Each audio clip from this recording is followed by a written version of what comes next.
Zinedine Zidane face à l'équipe du Brésil. En feu ce soir, comme Solva 2, nouveau cadre prudentiel qui devient officiel. Nous sommes bien sûr en 2016. 2016, Sarah? 2016, moi, ça me rappelle une ère qui s'ouvrait, puisque c'était quand même la première femme française présidente de l'ACA. C'était Marie-Hélène Massart. Exactement. Et tu sais, on est passé un petit peu vite de 2013 à 2016. On a oublié 2015, parce que 2015 est une année très importante dans la vie de notre régulateur. Ils sont là ce soir. Hein. Oui. C'était le départ à la retraite de Victor Rode et la nomination de Claude Virion à la tête du commissariat aux assurances. Ouais. Bon, sans transition, nous allons appeler le président de l'ACA, Marc Lauer. Et la directrice de l'ACA, Valérie Tollet. On les applaudit bien fort.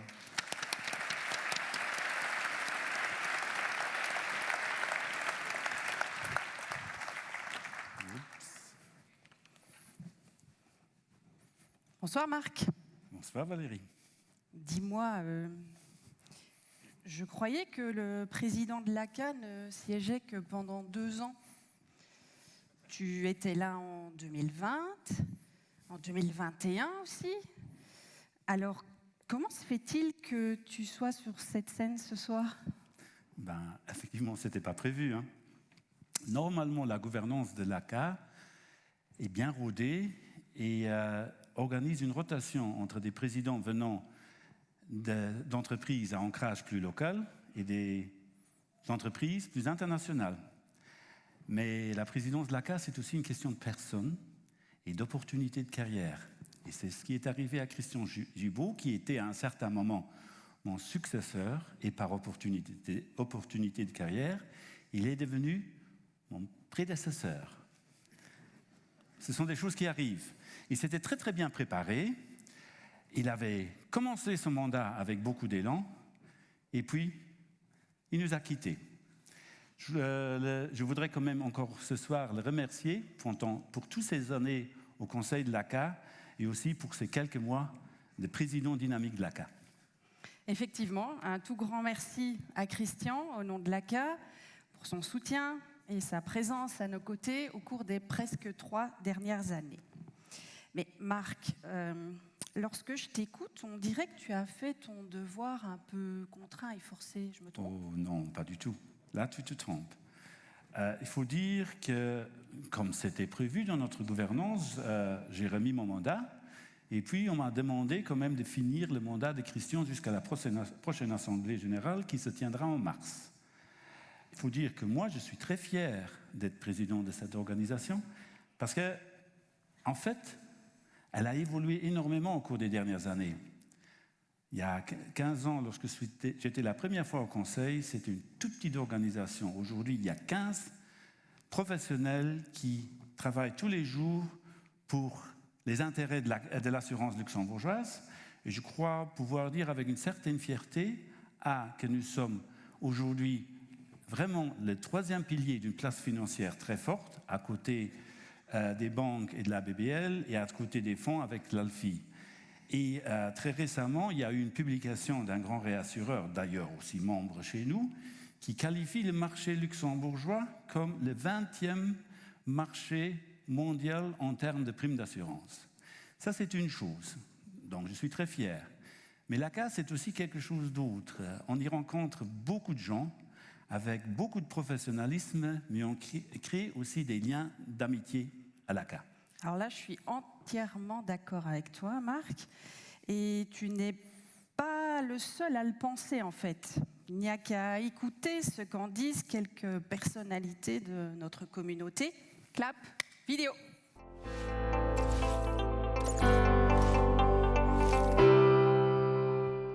Compléter la phrase, l'ACA, c'est avant tout... C'est avant tout du bonheur, de l'expertise. Une bande de professionnels avec beaucoup de sourires et avec lesquels j'aime bien travailler. Et également de la convivialité, très important. Un ensemble de professionnels à l'écoute des acteurs du monde de l'assurance. I would say networking. People, gathering people. Collaboration. L'assurance. C'est une superbe plateforme d'échange entre les différents acteurs. Je crois que c'est avant tout un endroit d'échange pour les assureurs du secteur, pour pouvoir partager sur les difficultés, pour pouvoir essayer de trouver des positions communes et pour mettre en avant la place de l'assurance au Luxembourg. Beaucoup de collégialité.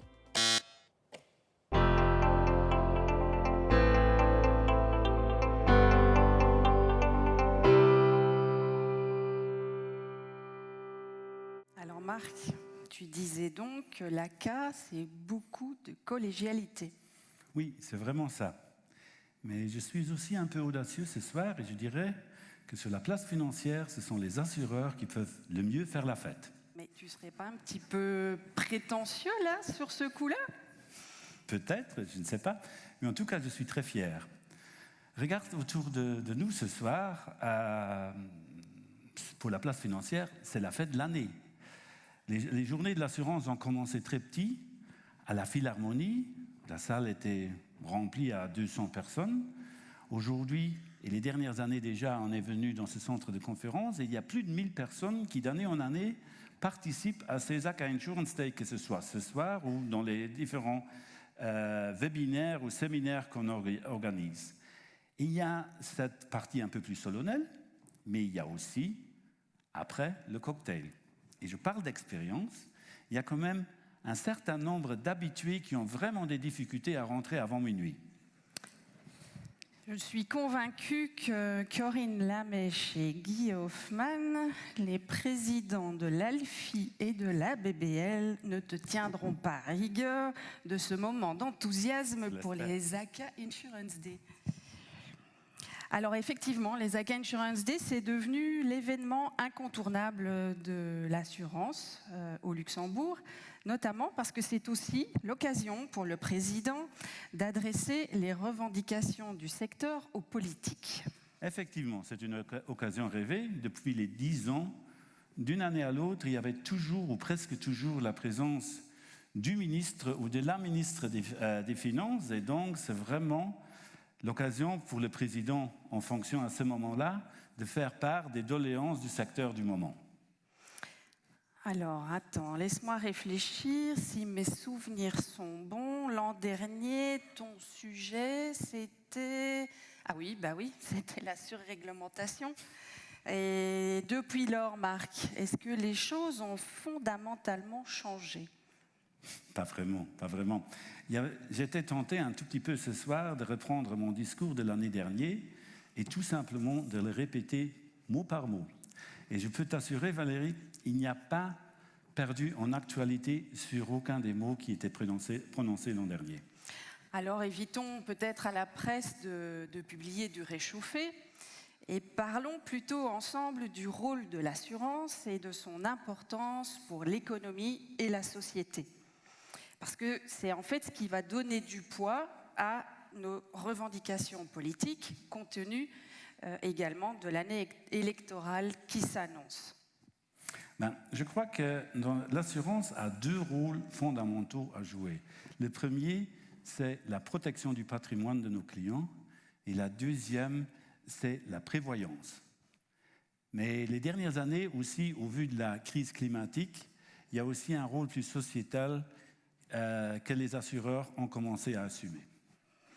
Mais Marc, tout ça me semble quand même très abstrait en fait. Protéger son patrimoine, ça veut dire quoi ? Mais exactement ça.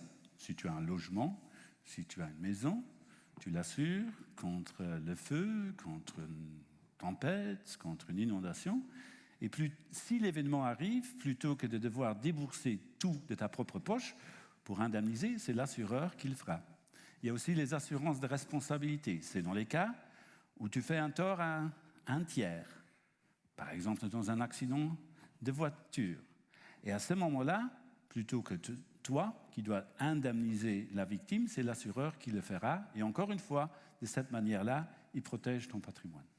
Ok, donc l'assurance, c'est la garantie de pouvoir continuer ses projets malgré les aléas de la vie. Tout à fait. Et je crois que c'est une sécurité qui est autant psychologique que financière. Et d'ailleurs, c'est aussi vrai pour les entreprises. Les entreprises qui investissent, ils doivent protéger leurs investissements contre les différents risques possibles et ça se fait à travers l'assurance. Donc, l'assurance est un enjeu pour les particuliers, mais aussi pour les sociétés. S'il n'y a pas d'assurance, il n'y a pas d'investissement. S'il n'y a pas d'investissement, il n'y a pas de développement économique. Regarde les dernières années. En 2019, il y avait la tornade. En 2021, il y avait les inondations. Les assureurs luxembourgeois ont quand même payé plus que 250 000 millions d'euros pour ces dommages. Ils ont été bien aidés par leurs réassureurs, mais quand même, c'était la communauté des assureurs et réassureurs qui ont indemnisé ce dommage. Et je crois qu'il est parfois important qu'il y a dans ces moments de crise que les clients se rendent à nouveau compte de l'importance de l'assurance. Donc l'assurance protège, c'est un fait, mais quel est son rôle en matière de prévoyance ? La prévoyance, c'est aussi donner de la prévisibilité. Nous offrons des garanties d'assurance santé, nous offrons aussi des produits avec lesquels les clients peuvent se constituer des réserves pour leur retraite. Aujourd'hui, nous sommes quand même face, dans nos pays occidentaux, à un vieillissement de la population. Et ce vieillissement mettra sous stress, relativement rapidement, le système de sécurité sociale. Si nous voulons éviter leur effondrement, il faudra qu'on ait aussi des solutions privées d'assurance santé, mais aussi d'assurance pension. Et là, je crois que les assureurs sont extrêmement bien positionnés pour offrir de telles solutions. Finalement, nous avons aussi des assureurs qui travaillent beaucoup à l'international, plutôt envers une clientèle plus aisée. Et là, ils offrent des produits qui aident à la structuration patrimoniale, à la gestion patrimoniale, à la transmission patrimoniale. Et là encore, c'est d'une certaine manière de la prévoyance. En t'écoutant, Marc, en fait, on se rend compte très bien à quel point notre secteur intervient de manière très fréquente dans la vie quotidienne des individus et des entreprises. Mais qu'entends-tu alors par rôle sociétal joué par l'assurance ? Ça me semble relativement clair. Nous tous savons que nous sommes tout au milieu d'une crise climatique. Ce réchauffement climatique met en danger notre futur, le futur de notre planète, le futur de l'humanité. Déjà aujourd'hui, nous tous sommes concernés d'une manière ou d'une autre, mais les assureurs sont aussi au premier rang, déjà par l'indemnisation de toutes les catastrophes naturelles qui se sont produites au cours des dernières années. Depuis plusieurs années déjà, donc, il y a un mouvement au sein de notre secteur qui s'est développé pour faire converger nos actions avec les objectifs de développement durable de l'ONU. Je crois que les assureurs sont bien positionnés par rapport à cela parce que leurs activités se définissent toujours dans le long terme. Oui, enfin bon, là tu nous sers un discours politiquement correct. Oui, il est probablement politiquement correct et je m'en plains pas, mais nous ne faisons pas semblant. Les assureurs aujourd'hui ont plus de 200 milliards d'actifs en représentation de leurs engagements contractuels vis-à-vis de leurs clients et en représentation de leurs fonds propres. Donc, de plus en plus, nous utilisons ces investissements pour soutenir des actions, des entreprises qui œuvrent dans la durabilité, qui choisissent des objectifs d'impact pour combattre le réchauffement climatique, mais aussi pour combattre de plus en plus des inégalités sociétales. Nous essayons aussi d'ailleurs de sensibiliser nos clients avec de nouveaux produits qui remplissent aussi ces objectifs de durabilité. Ok, d'accord. Alors les capacités des assureurs, pas de problème. Leur légitimité sur le sujet, ok aussi. Mais en quoi la communication autour de la durabilité n'est-elle pas juste du greenwashing ? D'abord, il y a un agenda réglementaire. Et là, on n'a pas vraiment le choix. On doit l'appliquer. Mais je crois que nos membres s'investissent dans les thématiques ESG, non pas par obligation, mais par vocation. Parce que le sujet est trop important pour le rater. Mark Hengen vient juste de parler de ce label ESG Insurance Product du LuxFlag. Nous, les assureurs, nous soutenons cette initiative. Nous croyons d'ailleurs que les labels, c'est non seulement la déclaration d'une bonne intention, mais vraiment le garant de la bonne exécution des actions de ceux qui sont labellisés en ligne avec les objectifs de durabilité. Alors là, tu viens de nous montrer l'importance de l'assurance au-delà du poids économique du secteur. Nous voyons par ailleurs que les assureurs s'engagent sur des thématiques de durabilité. Donc je suppose que tout va pour le mieux, dans le meilleur des mondes, et que le futur des assureurs s'annonce plutôt de bon augure. D'abord, je crois, au vu du rôle sociétal que les assurances jouent et dont on vient de parler, qui était vrai hier, il sera aussi vrai demain. Donc oui, le futur des assureurs, d'une certaine manière, est garanti. Mais il y a quand même un certain nombre de challenges. Nous sommes face à une transformation digitale, nous sommes face à une réglementation croissante, mon sujet préféré d'ailleurs. Mais je dirais, aujourd'hui, il y a 2 défis importants à relever. Et quels sont-ils alors, Marc, ces défis ? Je crois d'un côté, il y a d'abord plutôt un défi économique et un défi de compétitivité. Et de l'autre côté, il y a un défi plus humain. Et sous cette catégorie, je mettrais d'abord la chasse aux collaborateurs, aux talents, et aussi, d'une certaine manière, le marché commun. Alors, commençons d'abord par l'environnement économique et conjoncturel actuel. Marc vient déjà de le thématiser. On est dans un environnement d'inflation. On fait face à une inflation qu'on n'a plus connue dans nos pays européens depuis, 40 ans. L'inflation, c'est désastreux pour tout le monde, mais c'est aussi un vrai défi pour les assureurs qui doivent tarifer aujourd'hui, encaisser aujourd'hui leurs primes pour payer demain ou après-demain les sinistres. Et comme Marc l'a dit, nous sommes des investisseurs très importants. Nous couvrons nos engagements contractuels avec des actifs, dont beaucoup d'obligations, et si les taux d'intérêt augmentent dans cet environnement d'inflation, alors ça aura aussi un impact sur notre profitabilité. Ce qui n'est sans doute pas une très bonne nouvelle pour notre ministre des Finances. En tout cas, je ne crois pas que les contributions du secteur de l'assurance pour cette année-ci et pour peut-être encore 1 ou 2 années à venir sera à la hauteur de ce que nous avons fait les années précédentes.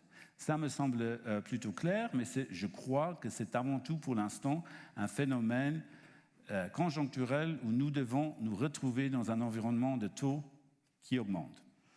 Et nos entreprises ne sont-elles pas aussi menacées en termes de compétitivité ? Je crois que c'est une vraie discussion que nous devons avoir ici à Luxembourg. D'ailleurs, la compétitivité, il n'y a rien d'unidimensionnel. C'est un ensemble de facteurs qui font qu'une entreprise ou un secteur évolue plus positivement ou moins positivement par rapport à ses concurrents. Et je crois au Luxembourg, nous avons quand même un certain nombre de défis en termes de compétitivité. Regardons tout simplement la fiscalité des entreprises ici à Luxembourg. Je ne crois pas qu'on a gagné en compétitivité en termes de fiscalité par rapport à nos compétiteurs européens. Je crois que c'est même le contraire qui est le cas. Il y a un autre exemple, un sujet préféré, une vache sacrée ici au Luxembourg, c'est l'indexation. Alors tu me diras, oui, dans d'autres pays, il y a aussi des augmentations salariales dans un contexte inflationniste, et tu as raison. Mais ce qui est très nuisible pour notre compétitivité, c'est cet automatisme rigoureux qui ne tient ni compte de la situation d'un secteur, de la situation d'une entreprise, et ni même de la situation des employés.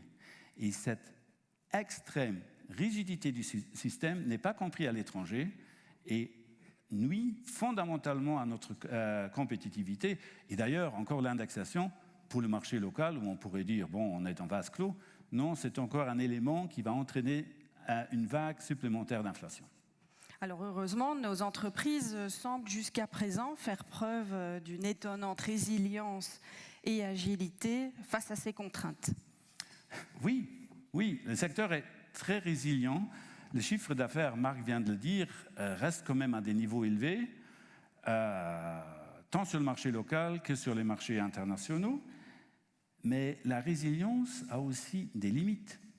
Et je crois qu'on y est relativement prêt parce que pour faire face à tous les défis de compétitivité, mais aussi aux défis de la digitalisation, de la transformation digitale, et pour pouvoir répondre à toutes les nouvelles exigences réglementaires, à nouveau mon sujet préféré, on a besoin de collaborateurs, de talents, et les trouver ici au Luxembourg, ça devient de plus en plus difficile.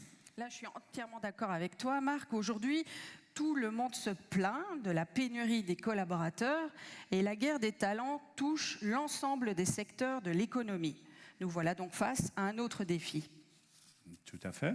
Je crois que la pandémie a fondamentalement changé la donne. Nos collaborateurs ont pris à un certain moment goût au télétravail plutôt que d'être dans des embouteillages très lents sur des trajets aussi très longs. Je crois que nous avons ici à Luxembourg, et tout le monde le sait, un problème de logement. Mais nous avons aussi un problème de transport public. Il y a encore 3 ans, pas mal de nos collaborateurs prenaient 45 minutes pour venir au travail. Aujourd'hui, ce temps pour accéder à leur lieu de travail a plus que doublé. Tu sais, si on regarde nos collègues venant de France, alors qu'est-ce qu'on a fait? On a rétréci l'autoroute, on a éliminé ou réduit le nombre de trains en ligne directe, et pour les petits chemins de détour qui restaient encore et qui sont maintenant saturés, ici ne sont pas encore saturés, on y a établi un chantier. Donc la situation est quand même relativement dramatique. Je crois qu'il est urgent que nous trouvions, pour notre secteur, mais je crois aussi pour la place financière, un cadre réglementaire suffisamment attrayant, mais aussi suffisamment harmonisé pour le télétravail et qui ne se limite pas seulement à notre territoire, mais qui prend aussi en considération les contraintes de nos collaborateurs qui tous les jours traversent nos frontières. Alors dans les défis plus humains, donc tu viens d'évoquer la question des talents, mais aussi celle du marché unique. Alors en quoi, selon toi, le marché unique est-il un défi à dimension humaine plutôt qu'économique? Parce que, pour l'instant, on fait face à des réactions qui ne sont pas des réactions logiques, mais plutôt des réactions épidermiques humaines. Aujourd'hui, on fait face à des crispations identitaires, mais aussi à une préférence nationale d'un certain nombre de pays. Et dans ce contexte, on est en train de fragmenter le marché unique, le marché commun européen. Alors, il ne faut pas oublier que les assureurs luxembourgeois font 95% de leur encaissement à l'étranger, dans l'Union européenne. Dans notre marché local, c'est le marché commun. Et le succès que nous avons connu dans l'assurance, mais aussi dans d'autres secteurs, par exemple dans le secteur des fonds, fait des jaloux dans un certain nombre de pays. Alors, quel est le succès de quelles sont les raisons de notre succès en assurance? Moi, je crois d'abord que nous avons réussi à créer beaucoup de compétences pour l'assurance transfrontalière ici à Luxembourg. Nous avons aussi réussi au cours des dernières années, tant par la libre prestation de services, mais aussi par le libre établissement, de bien faire la distribution de ces produits à travers l'Union européenne et l'espace économique européen. Et, ce qui est aussi très important, on l'a toujours dit, et on le répétera encore toujours, et je ne fais pas exception aujourd'hui, nous avons une autorité de contrôle qui est spécialisée, qui connaît bien nos risques, nos problèmes, et qui est donc un élément favorable au développement du secteur. Alors, ces crispations, c'est un problème, parce que ça a des conséquences. Parce que dans d'autres pays, sous le sigle de la protection des consommateurs, on érige des nouvelles barrières pour ceux qui viennent au-delà des frontières, sans qu'il y ait un intérêt général, mais tout simplement pour protéger le marché local. Mais Marc, c'est quand même un sujet de premier plan, non? L'intérêt des consommateurs? C'est évidemment l'intérêt des consommateurs, la satisfaction des consommateurs, de nos clients, doit être primordial pour nous, et ça aussi dans le contexte de leur cadre légal national. Mais moi, je ne parle pas de cela. Je parle du fait que dans un certain nombre de pays, on est en train d'ériger des règles qui ne sont pas fondées vraiment par des motivations de protection des consommateurs, mais qui tout simplement sont là pour protéger le marché local. Et là, ça commence quand même à devenir dangereux. Si une activité devient déjà suspicieuse par le simple fait qu'elle soit transfrontalière, alors je crois qu'on peut mettre la clé sous la porte. Là, on abandonne une des libertés fondamentales du marché unique, et là, ça devient dangereux. Et ce qui est encore plus inquiétant, c'est que la Commission, qui devrait être la gardienne des traités et des libertés fondamentales données par ces traités, dont fait partie la libre prestation de services et le libre établissement, commence à fermer trop souvent les yeux et laisse passer ces initiatives. Donc, selon toi, il y va du futur du secteur ? Ça ne nous rend pas la vie plus facile. Ça, c'est relativement clair. Nous avons montré jusqu'à présent toujours, comme secteur, une grande résilience. Malgré toutes les nouvelles réglementations, malgré toutes les barrières, nous avons toujours essayé d'aller de l'avant et parfois de prendre ce qui est parfois craint comme une contrainte plutôt comme une opportunité. Par exemple, l'abandon du secret fiscal il y a quelques années, c'était bien accueilli par le secteur de l'assurance vie qui s'est même et beaucoup plus développé avec l'abandon de ce secret fiscal qu'auparavant. Non mais attends Marc, là, moi je ne comprends plus rien. On t'entend te plaindre partout du secret professionnel de l'assurance et maintenant tu me dis qu'il est aboli, mais il faut que tu m'expliques. Je crois qu'il y a là un abus de langage. Lorsqu'il y a 7 ou 8 ans, notre ministre des Finances de l'époque avait décidé d'introduire l'échange d'informations entre autorités fiscales. Il a tout simplement dit que le secret professionnel des banques et surtout des assureurs était abandonné. Alors que ce n'est pas du tout le cas. Il est encore toujours dans la loi et continue à exister. Il peut trouver des bonnes raisons pour garantir la protection de la vie privée de nos clients. Et ce n'est donc pas l'abolition en tant que telle du secret professionnel que je revendique. Ce qui nuit au secteur, c'est que les textes qui existent aujourd'hui sont des textes du siècle dernier. Et les textes qui nous sont applicables empêchent la digitalisation du secteur et aussi l'échange avec des autorités étrangères. Et ça, je ne comprends pas parce que la politique générale devrait être la transparence. Et là, on nous force à ne pas être transparent. Ouais, je comprends mieux maintenant. Alors, je comprends que le secteur doit affronter un environnement économique difficile, que nos entreprises d'assurance doivent rester compétitives, que pour continuer à être un secteur agile et résilient, il nous faut pouvoir recruter. Et enfin, que nous devons batailler afin de conserver le marché unique. Mais c'est un fameux programme, hein, ça, Marc. Et quels sont les leviers d'action, alors, selon toi ? D'abord, il faut savoir que la grande partie de la réglementation qui nous est applicable vient de Bruxelles. Et là, nous avons une voix dans un concert de 27. Et donc, nos influences potentielles sont limitées. Par contre, ce que nous devions éviter à tout prix, c'est le gold plating. C'est-à-dire, à chaque fois qu'il y a une réglementation qui nous vient de Bruxelles, on met encore une couche nationale dessus. Depuis des années, on plaide déjà en tant que secteur pour l'application des directives au plus strict, ici à Luxembourg, en évitant de faire encore des réglementations supplémentaires en sus de ce qui nous vient déjà de Bruxelles. Donc, je crois que c'est très important pour nous qu'il y ait une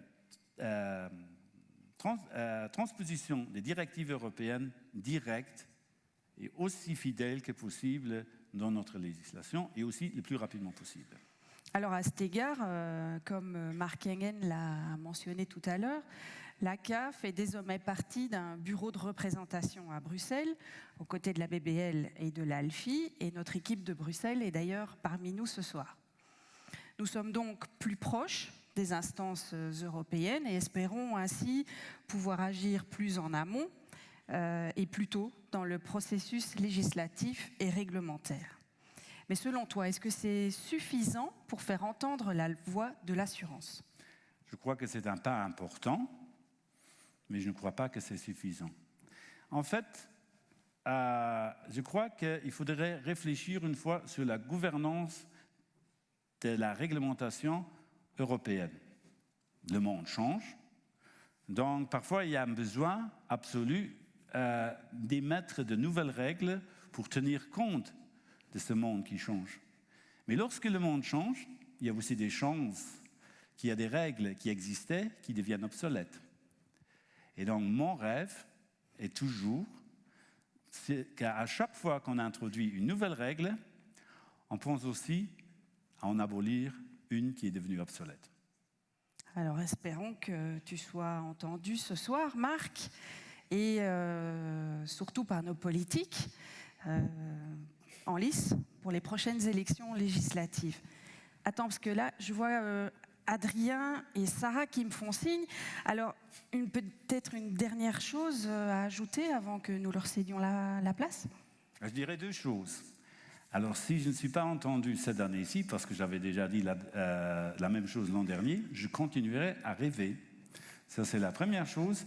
La deuxième chose, je voulais quand même saisir l'occasion de dire merci. D'abord, merci à mes collègues du conseil d'administration pour leur collégialité, mais aussi pour leur contribution à ce qu'ils font pour l'ACA dans leurs actions journalières. Je voulais aussi te remercier, Mark Engen et tous les permanents de l'ACA pour tout ce qu'ils font pour la cause de l'assurance luxembourgeoise. Et parfois, on oublie un certain nombre de personnes. Ce sont ceux, les participants innombrables à nos groupes de travail. Et eux, d'une certaine manière, créent l'intelligence collective de notre secteur et créent le professionnalisme de ce secteur. Et je voudrais saisir l'occasion ce soir pour les remercier tout particulièrement. Alors un tout grand merci, Marc, pour cette interview. Merci Valérie. Et un tout grand merci à vous tous pour votre écoute.